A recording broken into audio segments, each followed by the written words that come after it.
अस्सलाम वालेकुम। आपने ये इशारा देखा होगा, आपने ये भी देखा होगा और आपने इस किस्म का गन का सेलिब्रेशन भी देखा होगा और सूर्या कुमार यादव का वो पॉलिटिकल बयान भी सुना हो। अब बात शुरू करते हैं। बात असल में ये हुई है कि आज पेशी थी और रिची रिचर्डसन के हवाले से क्योंकि वो मैच रेफरी थे और ये मामला जो है उनके हेयरिंग में था, तो हेयरिंग हो गई है, उसका रिजल्ट भी आ गया है। फरहान पर किसी भी किस्म का कोई पनिशमेंट नहीं है। सूर्य कुमार यादव पर 30% लगाया गया है कि आप आए बयान दें, पॉलिटिकल बयान दें, क्रिकेट के ग्राउंड को पॉलिटिकल अखाड़ा बना दें और जिस किस्म का आपने बयान दे रहे आप दे दें।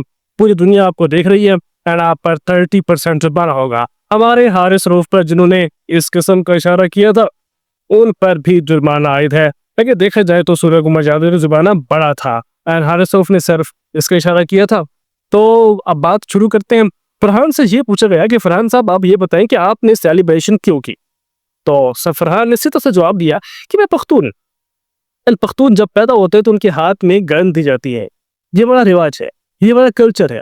तो उन्होंने कहा कि एम एस धोनी ने 2005 में ये गन का इशारा किया था एंड विराट कोहली ने भी ये गन का सेलिब्रेशन किया था। ये नॉर्मल है, this is normal for me and ये किसी को पनिश नहीं कर रहा था, ना मैं किसी को इशारे कर रहा था और ना मैं किसी भी कंट्री को, किसी भी कौम को मैं अपनी तरफ से कुछ टारे कर रहा था।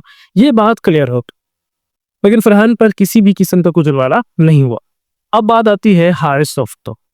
तो हारिस रऊफ साहब से पूछा गया कि ये क्या है, व्हाट इज दिस। तो उन्होंने कहा कि ये चेज का इशारा है। आप देख लें, आप पावर प्ले में भी 6 का फिगर आता है, छक्के में भी 6 का फिगर आता है, तो ये तो बात साथ साथ रहेगी। उन्होंने कि मेरा इशारा था, मैंने इशारा किया, आप बता रहे इसका क्या मतलब है, आप साबित करके तो बता दें। अब रिची रिचर्डसन को भी नहीं पता ये भी क्या है, ठीक है। भारत ने उसको बताया ये था कि भाई जो हमारे राफेल गिरे थे ये उसी का इशारा है, तो उसे बता देते ना। बेशक वो जानते भी थे लेकिन उन्होंने किसी किस्म की वहां पे किसी किस्म की बात नहीं। अब सवाल ये पैदा होता है कि हारिस रऊफ पर भी जो है ना वो बगैर किसी अब की साबित तो नहीं हुआ ना, किसी भी कोई भी चीज साबित तो नहीं हुई, लेकिन 30% जुर्माना उन पर भी है। लेकिन अगर हम मुआयना करें ना, थोड़ा सा पोस्टमार्टम में करें, तो सूर्य कुमार यादव देखिए, अगर हमारे पाकिस्तान से भी कोई होता और वो इस किस्म का कोई बयान देता ना, तो यकीन करें हम सब इसको कंडेम करते। हम ये कहते हैं कि देखिए आपने क्रिकेट के ग्राउंड को ना पॉलिटिकल अखाड़ा बनाया। देखिए आपके मामलात अपने अपने सब मुल्कों में रहते हैं, ठीक है, जंग हो गई, खत्म हो गई, 6-0 हो गया, जो भी हुआ बहरा, देखिए नुकसान किसका होगा, नुकसान हम सबको होगा ना, ठीक है। तो वो एक अलग बात है, उसको साइड पर रखे, जो हो रहा है सो हो रहा है। इंडियन मीडिया बहुत बड़ी बड़ी बातें करती है, हम सब सुनते हैं, ठीक है, ये उनकी मजबूरी है, ठीक है ना, मजबूर होते हैं वो लोग, उनको लिखा पढ़ा दिया जाता है, आपने पढ़ना है इस हवाले से। लेकिन अब सवाल ये पैदा होता है कि आपने किसी भी किस्म का जब इस किस्म के मामलात होते हैं तो आप पॉलिटिकल मैदान ना बनाएं, आप ग्राउंड पर ग्राउंड रखें। कहानी ये है कि क्रिकेट एक ऐसा एक मंच है, एक ऐसा स्टेज है जिसमें सारे लोग आकर बैठते हैं, इसको देखते हैं, अमन की आशा इससे फैलती है, इससे अमन फैलता है। देखिए वैनम को खिला के क्या करेंगे, वैनम खिलाने से तो कुछ भी नहीं होगा, किसी का फायदा नहीं होगा।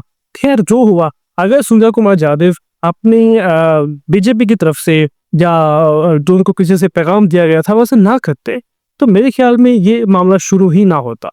ना करते हैं हैंडशेक, कोई मामला नहीं है, कोड ऑफ कंडक्ट कोई नहीं है, किसी जगह पे नहीं है, चले आप नहीं कहते, ठीक है, जेंटलमैन गेम है। तो जेंटलमैन गेम में अगर आप एंड अच्छा करेगी तो ये जो मामला हुआ था सिरंगा और अबरार आपस में नहीं मिले थे, जितना फन हुआ था। तो पाकिस्तान और भारत की दोस्त आपस में दोस्ती होती थी, वसीम अकरम और देखिए हरभजन सिंह और शुएब की दोस्ती नहीं थी, आज तक सब जानते हैं, ठीक है। तो आपने अफगानिस्तान के साथ मिलकर भी फिर इरफान पठान ने झगड़ा डाला था, सबको याद, क्या हुआ, कुछ भी नहीं हुआ। लेकिन खैर कहानी ये है कि सूर्य कुमार यादव पर भी 30% जुर्माना है, लेकिन हारिस रऊफ पर भी उतना ही जुर्माना है। अब सवाल ये पैदा होता है कि क्या वाकई जो है एंडी पैकराउट उसका उसके अंदर शामिल था। अगर देखिए एंडी, अगर ये तो मामला उठ गया 30% जुर्माना हो गया, इस मीन के एंडी पैकराउट भी इसका हिस्सा था, उस पर भी जुर्माना होना चाहिए था। अब पाकिस्तान में ये लोग कह रहे हैं कि उस पर 2 मैचेस की पाबंदी होनी चाहिए थी, जुर्माने से ज्यादा होता तो ऑफकोर्स ज्यादा होता। देखिए इसमें कोई भी होता, दुनिया का कोई भी पर्सन, दुनिया का कोई भी प्लेयर अगर इसमें ऐसा करता है, चाहे वो पाकिस्तान का है, चाहे अफगानिस्तान का है, श्रीलंका, कोई भी मुल्क का है, आप खेल को खेल रखिए, ठीक है।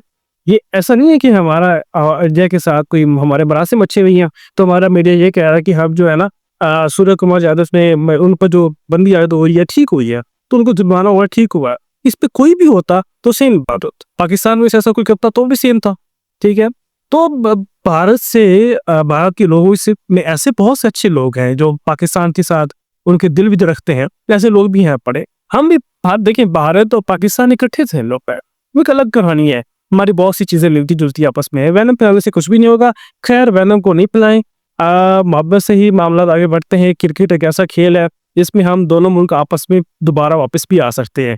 खैर, विराट कोहली को हम बहुत पसंद करते हैं। विक्रांत गुप्ता आपके अच्छे जर्नलिस्ट हैं, हमारे पाकिस्तान में आए थे, लाहौर में आए थे, तो क्या हमने उनका वेलकम नहीं किया था? क्या हमने उनको मोहब्बत नहीं दी थी? क्या बाबर आजम जब दिल्ली एयरपोर्ट पे गया था तो हैदराबाद जब पोर्ट उतरे थे, क्या उनको इस्तकबाल नहीं हुआ था? क्या उनको प्यार नहीं मिला था? क्या हमने वहाँ की बिरयानी नहीं खाई? तो हमने वहाँ पे चाय भी पी है। ठीक है, एनीवेज बहुत से मामला है, खुश रहे, आबाद रहे, और इंशाल्लाह वेट कर रहे हैं संडे का कि सुपर संडे किसके नाम जाता है। Thank you.